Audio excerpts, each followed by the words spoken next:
Greetings. How y'all doing out there today? It's a beautiful day here in the VI, May 19th, 2017. I'm here in the man cave at my house, about to lay down another track for you. It's been a little while since I last talked to y'all. um, just having some more experiences and contemplating life some more, you know? Because what you have to do sometimes is you gotta go up on the hill, like the prophets, like how the prophets did. You go up on the hill by yourself, free of external influences and stuff like that. And what you do is you just meditate and you contemplate on all the many different issues affecting the world. So that's what I've been doing. Also, it's a great way to reduce my exposure, keep myself out of trouble, stuff like that. So I've been having a pretty good time, a pretty good life and stuff like that. But I'm still in the struggle. Never gave up. I always want to be a better person and grow a lot more and experience as much growth as I possibly could. So, and I want to be a part of the solution and not a part of the problem. So I don't want to rush to have a reaction about most things that people will just be like I don't have an opinion right away about everything, like a lot of people do, because I want to process and match it against all my experience and all whatever knowledge I do pick up, specific knowledge about the situation, whenever I'm invited to weigh in on the topic. So that's why certain things I just don't jump in on and whatever. Besides, I have a pioneering spirit anyway. I have a pioneering spirit that forbids me or prevents me from doing things that the herd do. Anyway, like I said, I prepared this speak. Well, I don't know if I said it, but I prepared over a 6,000, 6,037 word speech that I want to relate to y'all, and it's all in the interest of good. I want to have a positive influence on the world, and this is what I live for. An opportunity to weigh in and possibly show some people a few things that they're not aware of, and that's that.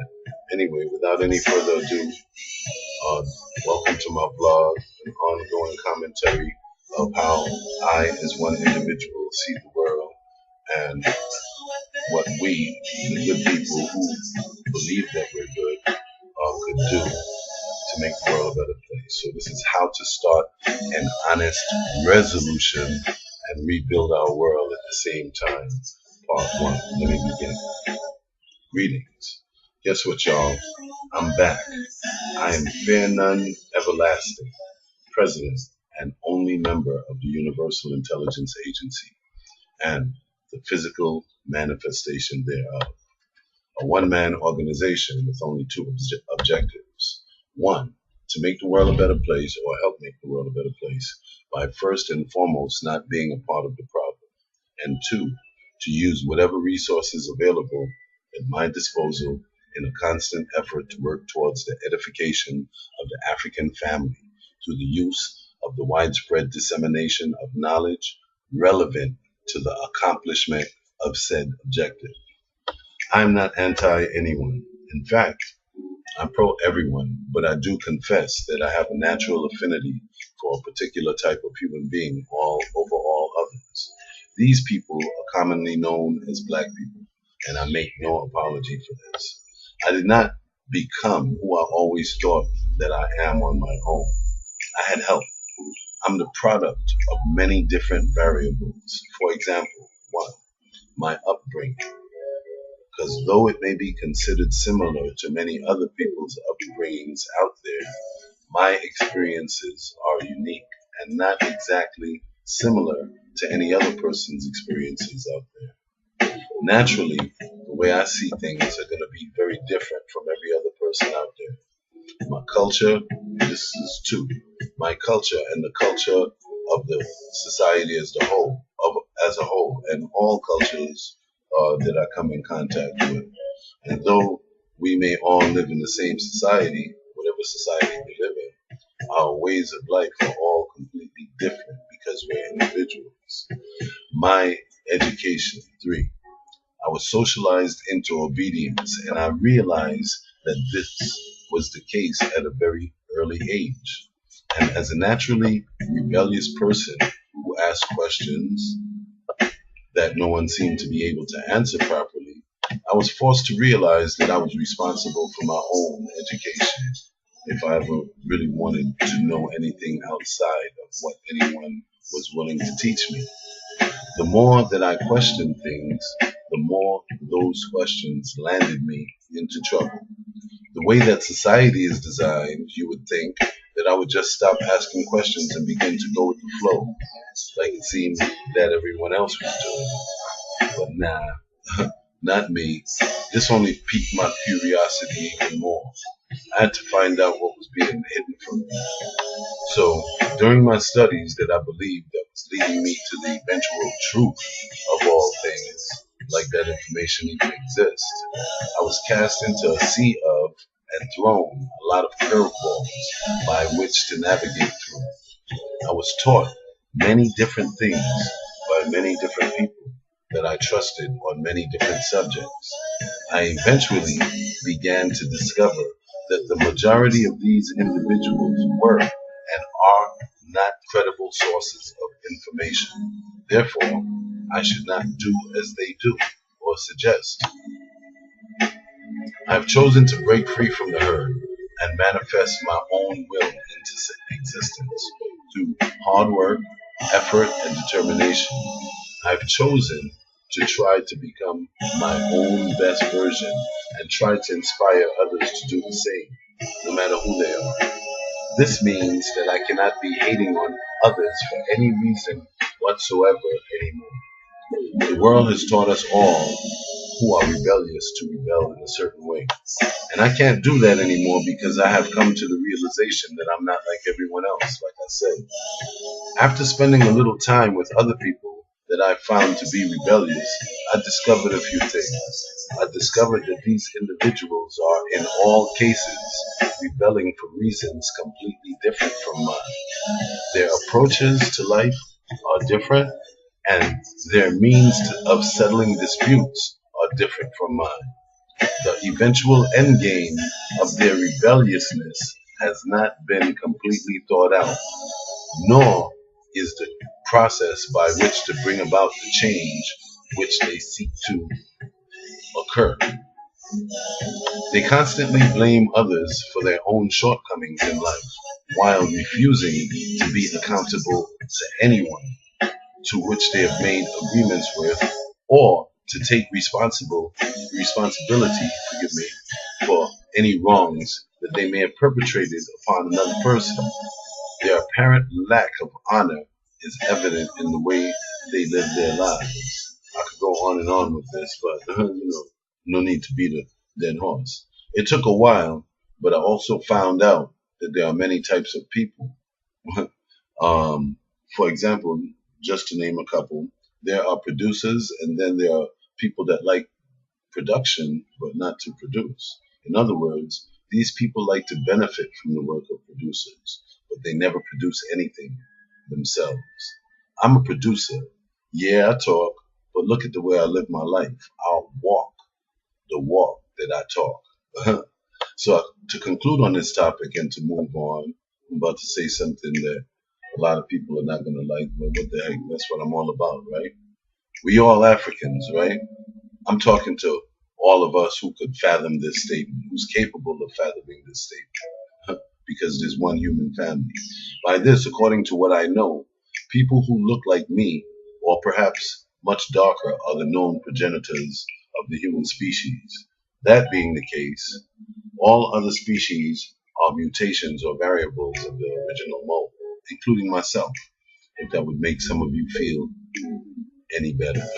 Continuing, Those of you who are thinking that I am against you in some way because I am specifically working in the interest of so-called black people and not the whole world at large should be informed from this point on that I am working towards the benefit of the whole world at large. I am working towards the benefit of the whole world at large, using the edification of the darker skinned Africans of the world like myself, who have been conspired against because of our natural greatness and for many other reasons as a route to the edification of all people. The oppression of African people worldwide, believe it or not, is what has established and sustained this unsustainable system that we live under. And I know that many of you would quickly dismiss that claim, but I'm not here to convince you. I'm just doing what I do. If we as a society inform everyone of the truth of what has happened historically, why it has happened, how it has happened, everything will change on its own. And that's what's going on right now on a planetary scale. But the information is being skewered and interpreted incorrectly, and the energy is being steered wrongly, deliberately. Why? Obviously, to stir up the confusion that we are all in right now, to bring about order out of chaos, ab ordo chaos, or whatever they call the New World Order term. Now, those of us who consider ourselves responsible people and responsible stewards of the earth and our fellow human beings cannot allow this. In the face of all that has happened historically, knowing what we now know, we who consider ourselves to be the civilized, so-called civilized members of society, with the ability to see things for what they are and to think critically and analytically, have to ask ourselves, keep on, who benefits? Because it certainly ain't us. I have a feeling that if we ask these questions, we'll find out a lot of the answers right there, and quite possibly the answers to so many other questions that we have about our collective existences, if we only sincerely asked and sought after the answer to these questions. So to make a long story short, I have eventually come to the conclusion that I am working in the interest of all of humanity, using the edification of all who we know to be the African family on the surface as a route to achieve that objective. So I've overstated it at this point, so let's not go there anymore. Secondly, the world itself is as good as it's probably going to get. How could it get any better? I mean, really. The parts of the world that is considered bad has nothing to do with the world itself. Think about it. We live in a perfect place. It has everything to do with the people in it that make it bad to some degree. And I can only help to make the world a better place by lessening my contribution to its badness by producing, again, what I call right action in my everyday movements to try to become my greatest version. In order to do that, realize my full potential, self-actualization. In order to do that, I first have to know what right action is. But right action is not necessarily something that could be taught to me, or could have been, because there's all kind of conflicting versions of what right action is and what it isn't. This is mostly because of the fact that people around me who would have been charged with that task were and are themselves lost. Knowing this, I could never allow these people to lead me. I had to find my own way. I knew that. I used to consider myself a revolutionary, but that was so corny. Revolutionaries most often do not follow their own agendas. They follow orders. I used to follow orders, but today I neither follow them nor attempt to issue them. I have no expectations of anyone other than myself, not even my children. I believe in free will. I would like to take this second out to acknowledge the mother and father of all creation and the universe for establishing universal law and giving me the understanding needed to be able to convey this message to whoever is gracious enough to indulge me by taking the time out to listen to me, little old me, you know? I'm not authorized to speak for and represent the masses of my people, but I do it anyway, even if they do not accept me as of yet, and even if they never fully accept me. I love my people. And you can always rest assured that no matter how it looks, I love you and I'll never sell you out. Next, I would like to make a special acknowledgement and shout out to Music Soul Child for this brilliant piece. I will not be able to pull this off as effectively as I know I will without you. So keep on singing that soulful, soul food music, brother. Now to get what I came to do here, came here to do today. Remember when I told you I used to be a revolutionary? Well, the only thing that changed about that is I've gone to the next level. I'm pioneering. Now I could never be as effective a pioneer as a revolutionary because that's played out. You don't have solutions. Resolutions. Resolutionaries are working on solutions, and I'm kind of like Tigger in that regard. You know, the best part of being a Tigger is that I'm the only one. You know, as far as I know. Anyway, revolutionaries revolt from those who they would like to think that are in authority, or who think that are in authority, that are trying to colonize them in some way. Resolutionaries are the same, except that we do so from a standpoint of our sovereign authority. We know that we're the ones in charge. We think that we're the shit. You know, we ain't under nobody, and you can't convince us to come under you in any way. Your authority. Resolutionaries believe in self-reliance and equality, self-accountability, and if you do not, you cannot classify yourself as one. Sovereigns do not do things like revolt because we, like I said, our mindset is different. We make shit happen. You know, we know what it takes to do to secure or we seek out the answers. We make shit happen. We do things like ordain and establish. The shit that we say stand, at least when it concerns ourselves mainly. Like when we decree something. If nothing else, it stands in our own minds and it is equally represented by our actions. Like I said, resolutionaries, we on some next level shit.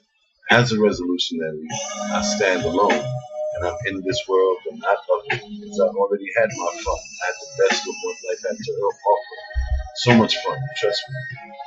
It does not matter what the rest of you do with your lives. Like I said earlier, I have no expectations of anyone. I would like to distinguish myself as a resolutionary, as a separate class of individual when it comes to this freedom shit. Yeah, and I'm about to get raw right now, so some of y'all ain't gonna like it. So this is probably the part where you gonna wanna like not listen, or you hear some shit, you know, whatever. I don't care what you do. You know, it's up to you. I'm making my contribution here. Yeah, I cuss. I express myself freely. So if you can't handle it, I suggest you stop listening because I do things a little differently. You know, I'm kind of allegorical, and this is how I do it. There's likely to be a lot more, but I'll try to hold it down. Because of the soft music playing, you might be led to believe that this is going to be a more gentle expression of my views, and to an extent, that will indeed be the case. But as you will eventually begin to discover, I'm about to go in deep on that ass. So the soft music is the Vaseline, so that those of you that I'm fucking could look at it more as me making love to you, if you know what I'm saying. Yeah, I'm about to fuck some people, and when I'm done, I think they're gonna like it. They're gonna feel like they've been properly fucked because I took my time and I kissed them and spoke softly to them and all of that. And in the end, it's all gonna be good. You know why? Because seriously, I would have done it out of love. Hopefully, figuratively speaking, of course, ladies, I could leave some of this intellectual DNA with you, and it will grow. We'll have a baby, and it'll turn into something that special that you can be proud of. And brothers, no homo on the intellectual tip, since we're not talking about actual intercourse. And I'll be fucking you too. I want the same for you, but I don't want to have no baby with you. Let's not think of it like that. You know? No homo. Anyway, that's what it's all about, right? Or were some of you using love's name in vain? I'm nasty, right? Yeah, I know. And as crazy as the things I'm saying here are, it might be just what it takes to keep you interested long enough to make it to my next point so you could hear what I'm really saying. I'll be using the vocals of this song to guide me in illustrating various points. And I claim fair use, for YouTube people and the intellectual community. And I acknowledge that these vocals and instrumentals are not mine. So let's talk about this thing that we call love, shall we? And let's see if these people who use this term even know what the heck love is. Let's find out what purposes that they have for informing us that they love us all. And let's find out what they intend to accomplish. Because I don't know about you guys, but I need to know these things because I think a lot of these people who've been telling me these things were lying to me. I acknowledge that this did not always happen with some nefarious purpose in mind. People are people, and they are often unconsciously adept players in a high-stakes game that they're forced to play in, whether they like it or not. Some of us are not so skilled and adept in playing this game for their own benefit, though. Even though not to become that way is to their own benefit, detriment. Whether any of us like it or not, this game is being played, and it's a serious high-stakes game. And you can't opt out. The game will continue to be played whether you like it or not. So you might want to know what this has to do with the protection and edification of the African family worldwide. First and foremost, I want you to know who your enemies are. They are all around you. The majority of them are the people around you who say that they love you. These are the enemies within. They all part of certain elite, fraternal, and sororital groups. You know what I'm talking about. Those so-called secret societies. Those are that's one example, just one of the enemy within. Those boule people, gatekeepers that's been kept there, that's there to help keep you in a certain mindset and stuff like that. That's one of our major enemies right there, and it starts within because, according to what they say, you cannot be conquered by the enemy without first being penetrated and weakened by the enemy within. I mean, some of us are our own worst enemies. We don't have anything to fear from another enemy. We eat some bad food, we take drugs, we do all kind of stuff against ourselves. So we can't even trust ourselves because we're not wise. We can't make good decisions and stuff like that. So before you even have an enemy out there, you got to deal with the enemy within. So remember that. So look around you because the majority of the people around you who say that they love you really do not. You're just a resource to them. Know that. And many of you are still under the illusion also that collectively as a group, so-called black people have no enemies from members of other so-called races. Nothing could be further from the truth. And if this is your opinion, could you prove when this happened? Nah, I don't think so. When did racism finally get eliminated? And classism and statusism and all that? And when did we begin to live in a post-racial society? When Obama got selected? I've often maintained that the reason I'm doing what I'm doing and devoting my life to it the way that I am is out of my major observation and concern that there's a major revolution taking place throughout the world. That revolution is popularly called the New World Order.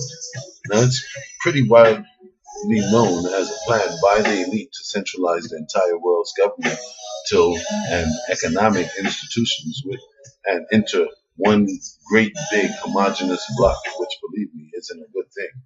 Now, this plan has been and is being fulfilled for a very long time. And those of us who are in the know and could remove ourselves from the picture, if only for a minute or a moment, to objectively view what has taken place over the course of the past couple of 100 years to bring this order, which is pretty much in its final enactment stage, into fruition, we can only marvel at the sheer genius, patience, and discipline, and evil, forgive me for not including that it must have taken to finally bring its plans this far into fruition.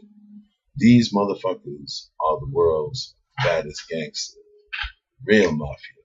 And props go out to all these badasses. I'm not saying that I like them in any way, but any way you look at it, these guys and girls either got heart, or they got no heart. You know what I'm saying? straight up. I'm not saying that I like them, but I definitely damn sure do respect them because they got game in their own minds at least. And that's better than saying that I like them. Just giving Jack his jacket, that's all. So after I acquired socially scientific knowledge through reading and experience and participation and stuff and all of that uh, about the game and the different ways that it's being played and why, I learned not to take things so personally. Today, to me, it is what it is, and it is more about what I could do about it today and not destroy myself by attempting to destroy others in the process. Because the way I see it, no one needs to be destroyed and no revenge has to be sought after. Because after all, what has happened, and we can't change that now. All we could do is make shit worse. What we need to do is accurately figure out how all this shit happened with the most minimum amount, oxymoronic statement, but you know what I mean, amount of name calling and violence possible. This, my friends, is the basis of resolution because we want to solve the problem, not make it worse, right?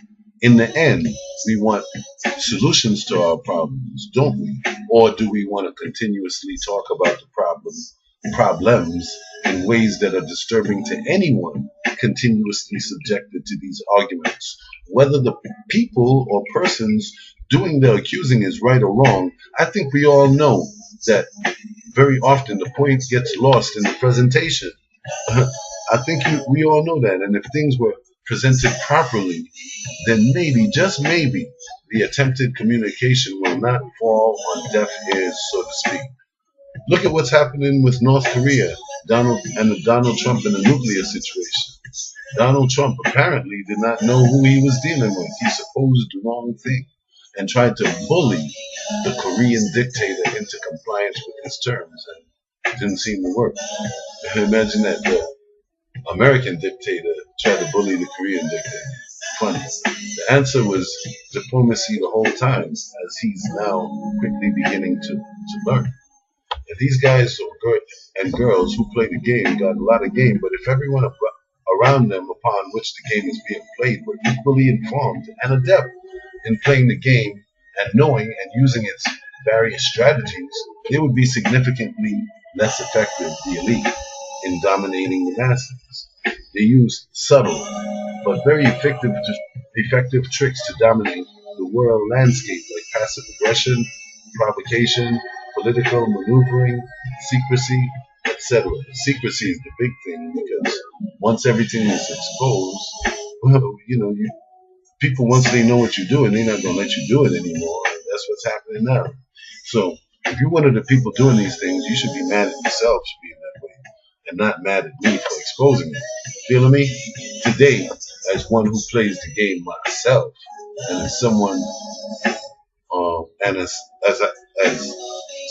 sometimes I like to consider myself somewhat of a player, I now recognize game. That's game recognizing game. And I learned not to take it so personally. Sportsmanship is the invention of the elite because they want you to play the game and be happy about losing. And I'm a member of a class of people that have been losing for quite some time, and I gotta tell you in case you don't know, we're not too happy about it. And I can tell you right now that I'm fully in the game. And if I have anything to do with it, collectively, we will not be taking so many of these losses anymore. We on some next level shit. You know what I'm saying? Today, African family, these are our options, and it all involves work. We should first realize that we've been unwitting players in a high stakes game that in the end is responsible for the varying degrees of suffering that exist all over the planet. And knowing is half the battle. So if you're listening to this now and you picked up anything, or if you picked up anything before, you done got half the shit mastered right there. Excuse me, a little break here. Take a little talk. So I've known what I have to do for some time now. I got to get in the game because the stakes are supremely high. And if there's one word that I would use to describe the current conditions of so-called Africans worldwide going into this new world order, I've often said is unprepared.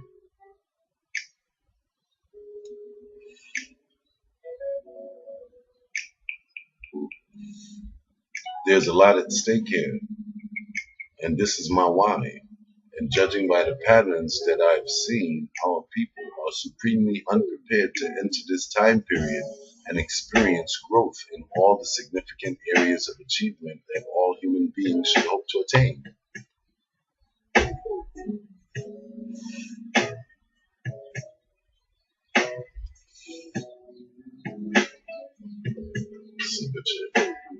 It remains that those of us that have touted and labeled themselves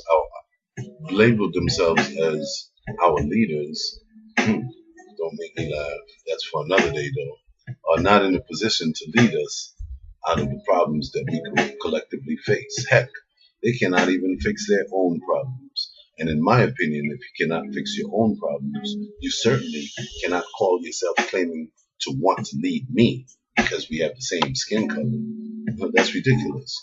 Now, while I applaud their efforts, those who are sincere, I feel that the majority of the problems surrounding our so-called leaders is the fact that they commonly misidentify the problems that lead to our collective conditions, as I've totally done in the past and may continue to do, might be doing right now. But I can't follow them. They just as bad as me or worse. Anyway, the inability to provide solutions is another matter. Now let me shorten it for you because I can really go in on our so-called leaders right now, but I'll spare them by just sticking to a few facts. The people who rule us are cunning and vicious, and they've studied us. They know just how to turn us on and how to turn us off. They tell us what should be important to us, and like foolish idiots, we fall for the bait all the time. Anytime they have a particular agenda for us, they use things like demonization tactics, and we fall right for it. They stimulate our thought often.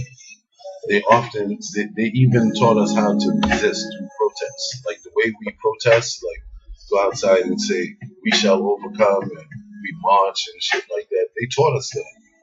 That's their preferred method of rebellion. And, since people ain't really smart enough to think outside the box, that's what they do. They go according to what they know because they've been dumbed down so much. So these people, the elite, have co-opted every major movement we've ever had, with our leaders. Either go look at the video of secret relationships between black leaders and small hats, or pick up the book. You know what I'm saying? And you'll gain some valuable information that almost every major leader that we've praised throughout our existence, black leader, was working with the man, and not just any man, but the Jewish man for the most part. So, they sold us out and they co-opted us by doing that. Anyway,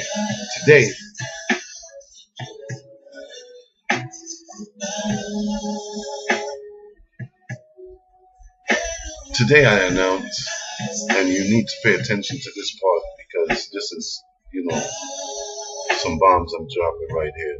And you need to really contemplate the next statement that I'm about to make.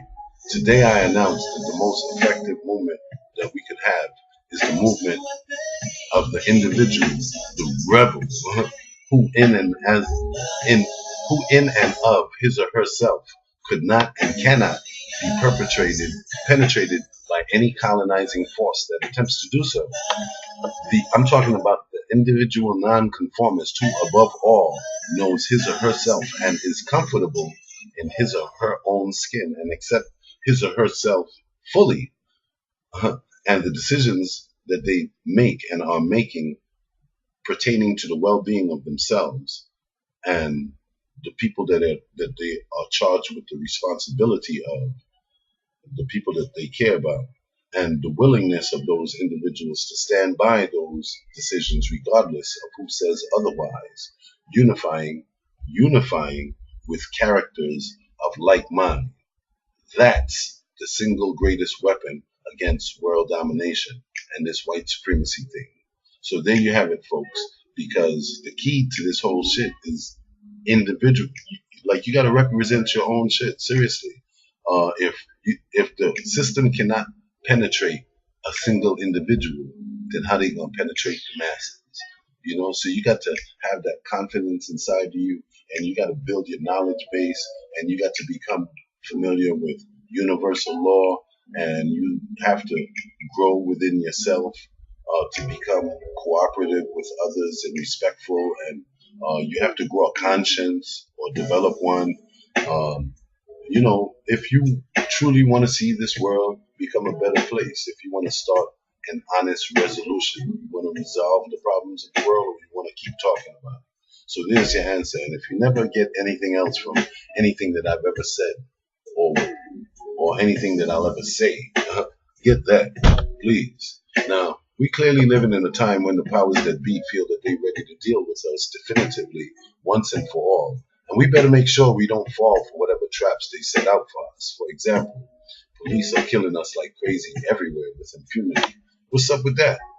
And what's up with the fact that hundreds of thousands of black people end up missing every year in the United States alone? Where are those people ending up? In our burgers? I mean, that's a common rumor that I've heard on the internet. And, with some big time rabbi just going around saying it and bragging and saying that we ain't going to do shit about it anyway. And we could tell you and you'll still do it. You'll still eat all that shit.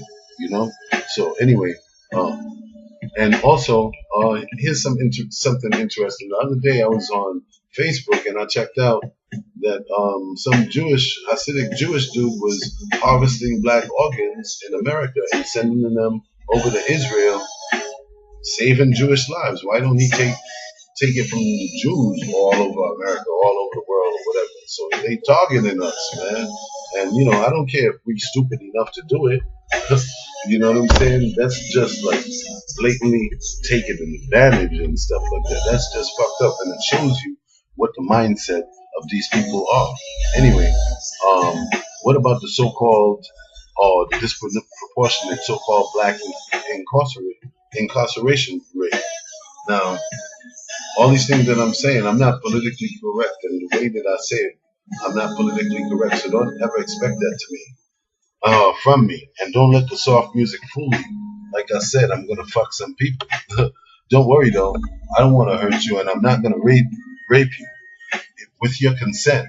I got this Vaseline here, and I'm gonna fuck you, but it's gonna feel good because I'm gonna whisper in your ear and bite it while I figuratively stroke your buttocks as I gently stroke you, with the other hand.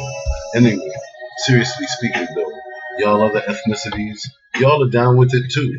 Even even other so-called black people, and everyone is benefiting at our collective expense. But it can't, I guess in the minds of those people, a good thing. Uh, there's often use expression, a frequently used expression, a cliche. They say a good thing can't last forever, or something like that. But y'all know what I'm talking about. I just checked out on the internet the other day.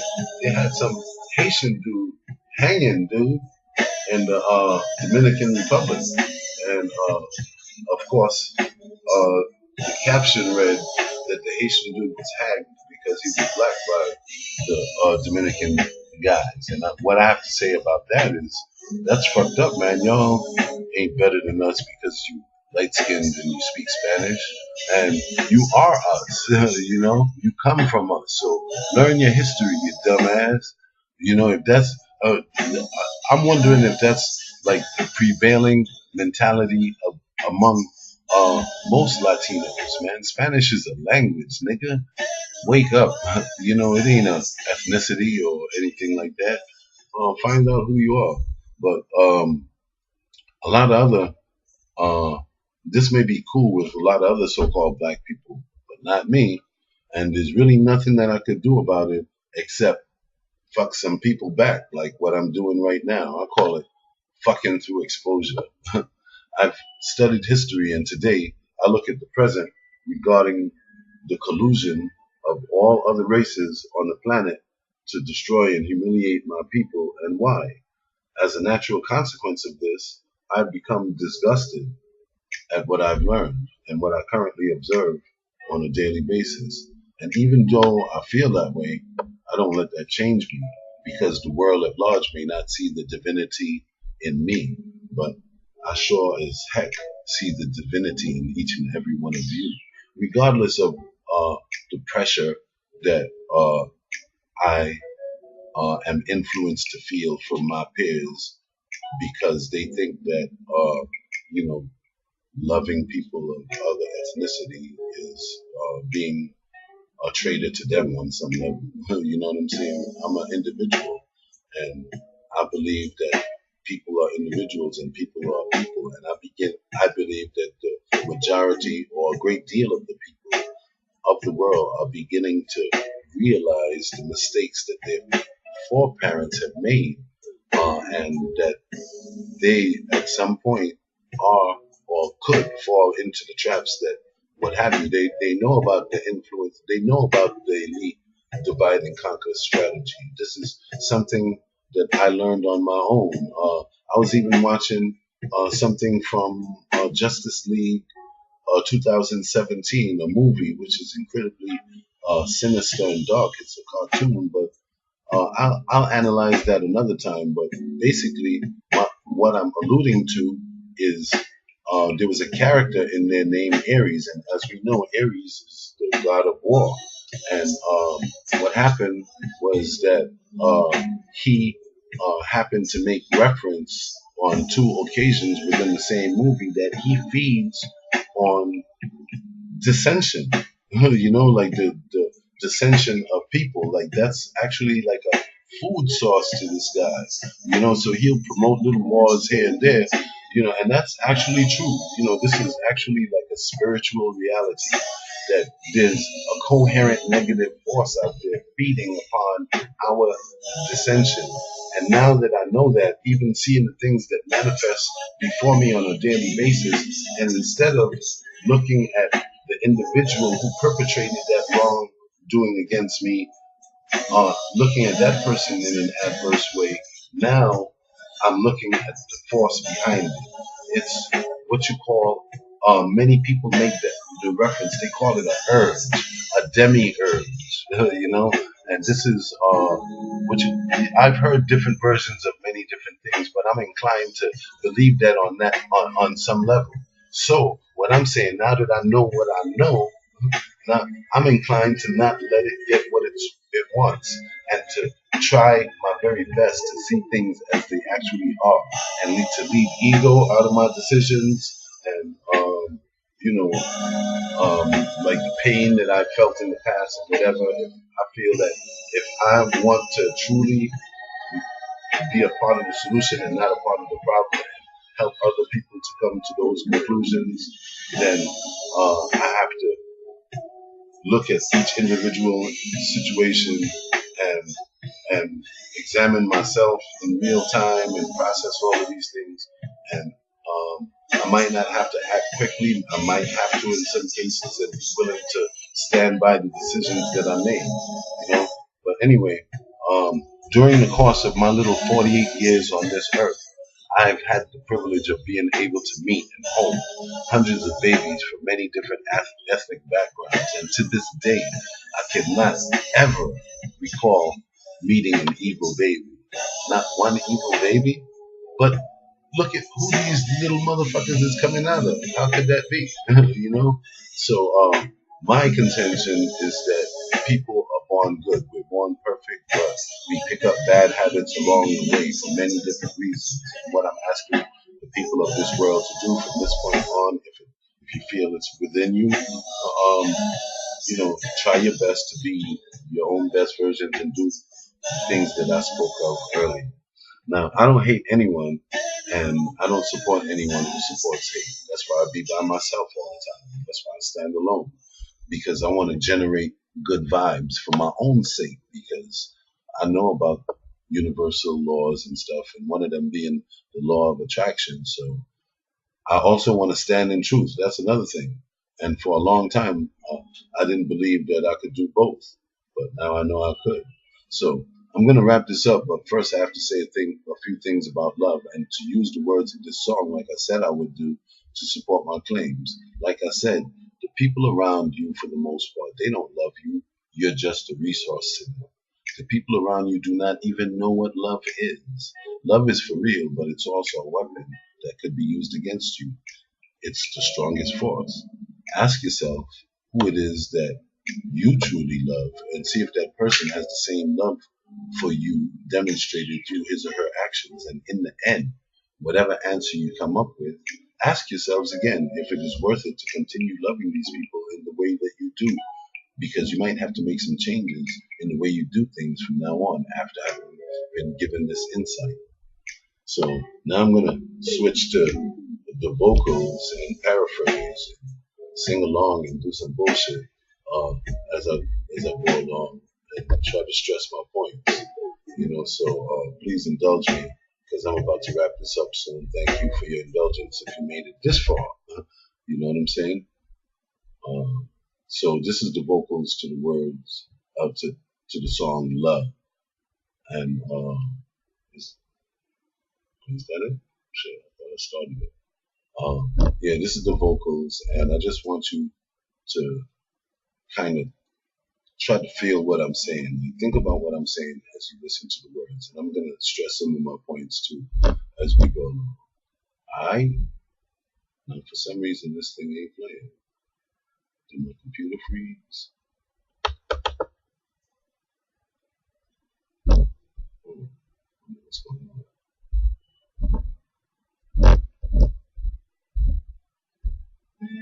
Oh, I gotta turn it all the way up. That's what it is.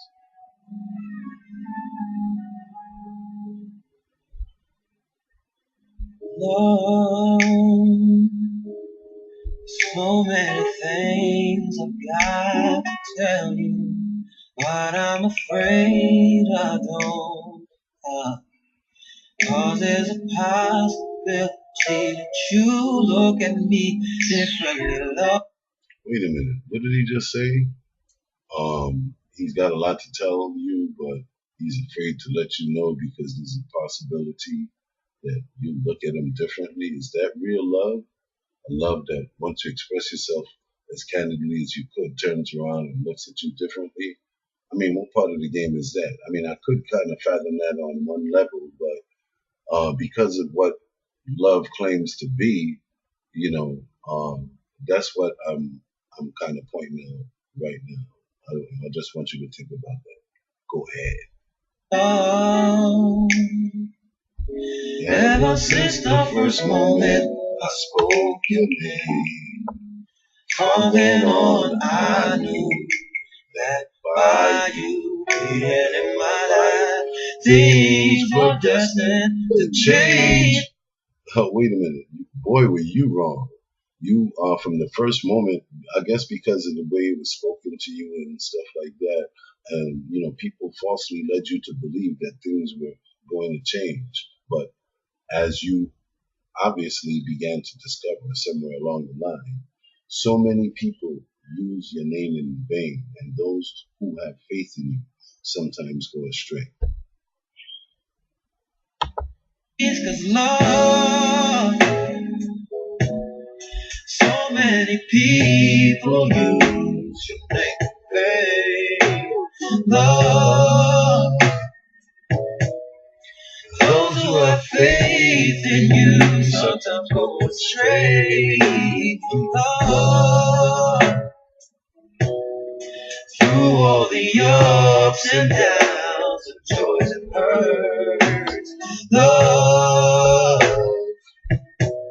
for better or worse, I still will choose you first. Oh, oh.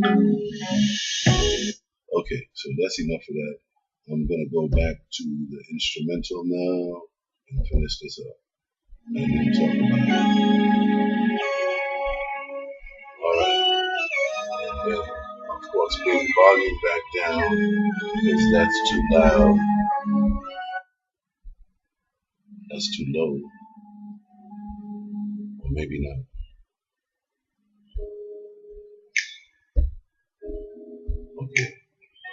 Y'all know I like my music in the background when I make my productions, and I like to relate it to stuff that you could relate. My speech to things that you could relate to.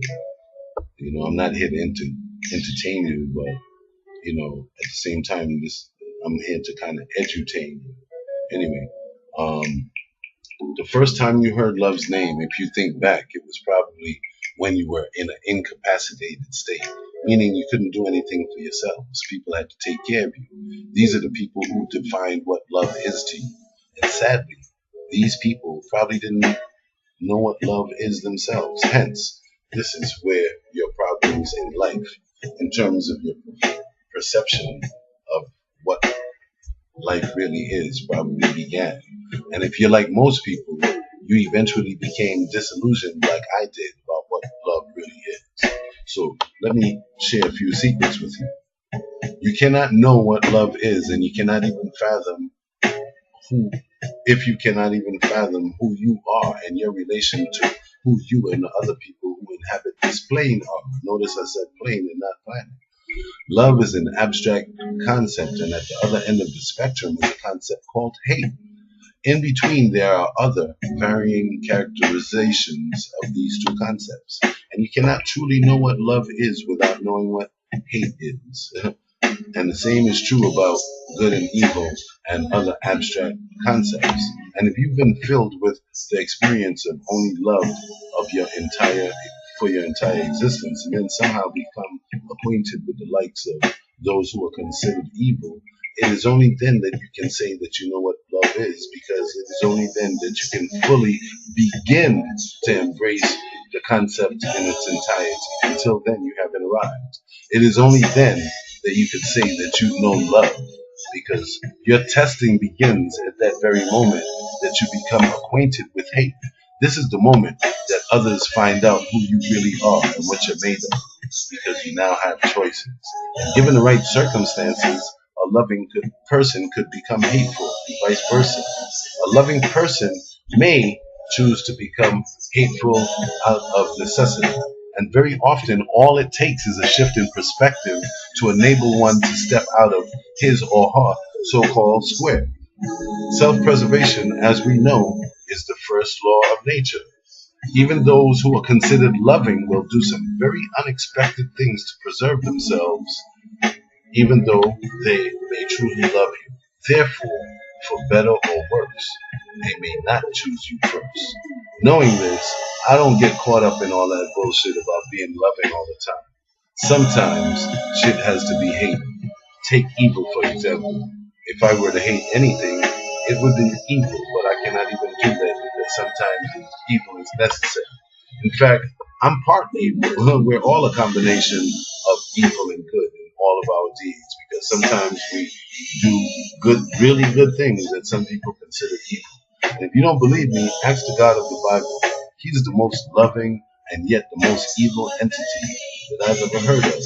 Who killed more people than the God of the Bible? Nobody, right? Not even Satan. Now, does that make the Most High evil to do what he did? No, of course not. Is there ever a good reason to do evil things? Sure there are. If you're a woman and you're being molested in some way and I came along and shot and killed your assailant, would that be considered evil? I bet you wouldn't think it's evil if you were the one I saved. Of course not. His family members might feel a little differently though, the assailant. So to conclude, I don't choose anything for better or for worse. I'm practical, and I approach every situation with the appropriate level of care, utilizing the vast amount of knowledge that I've collected and experience that I've collected in my little 48 years on this planet. So I'm formless, and you could expect anything out of me. I could love the heck out of you, but when I discover who you truly are, I could kill you at the opposite end of the spectrum. So be careful with me and other people like me, because I don't think like you or most people that you meet out there. Different kind of thinker. And I'll let you think that you're hunting me for a while, but in reality, I'm the hunter.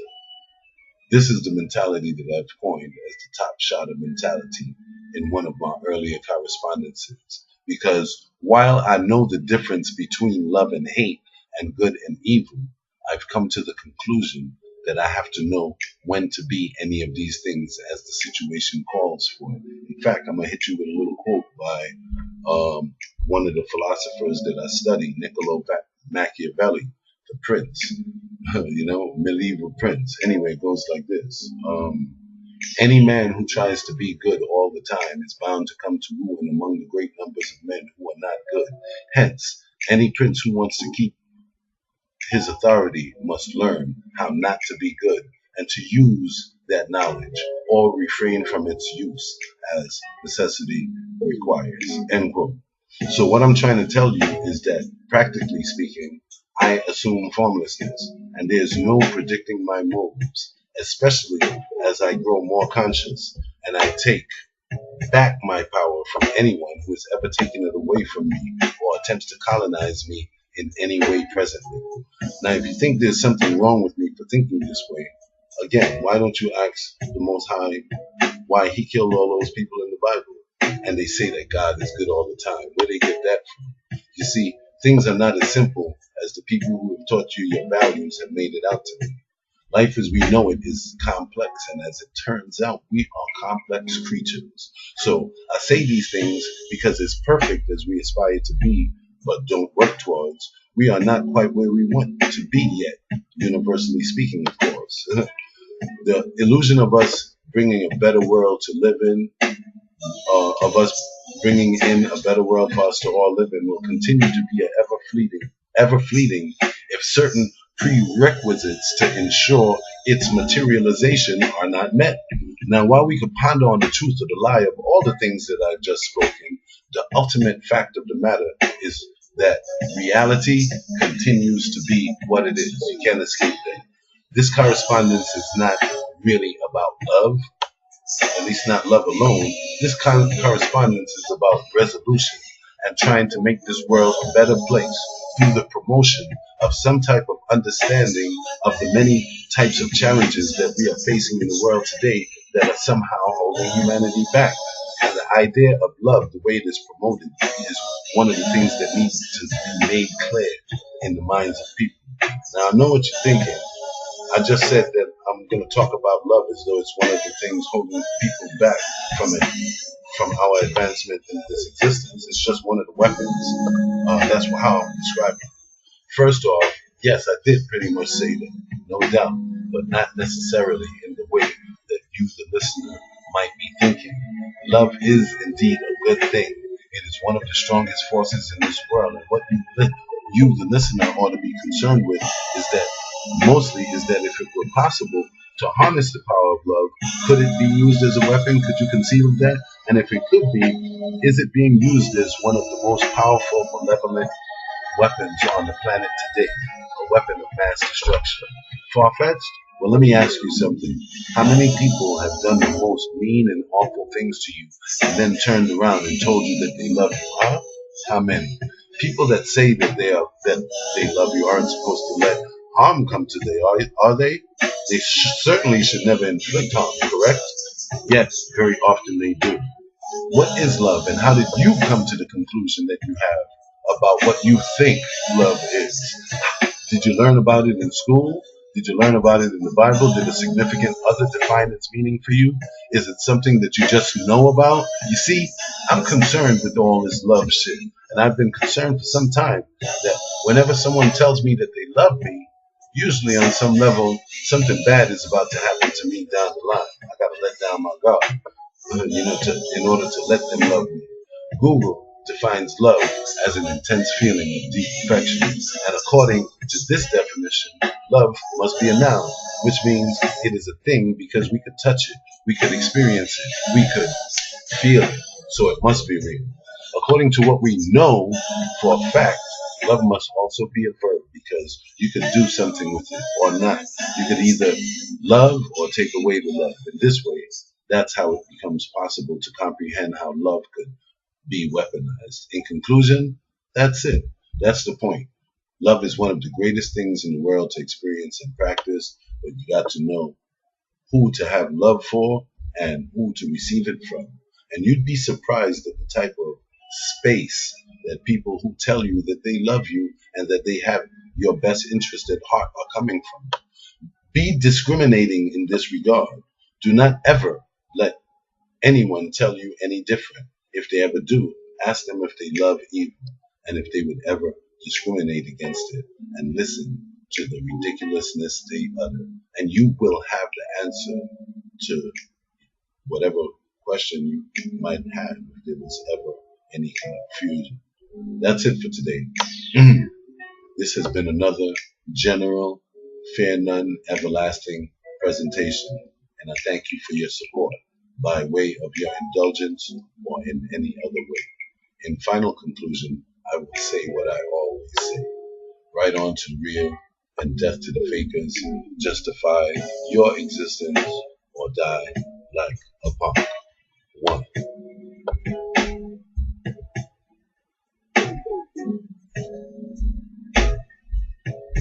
That's 1, 2, 5.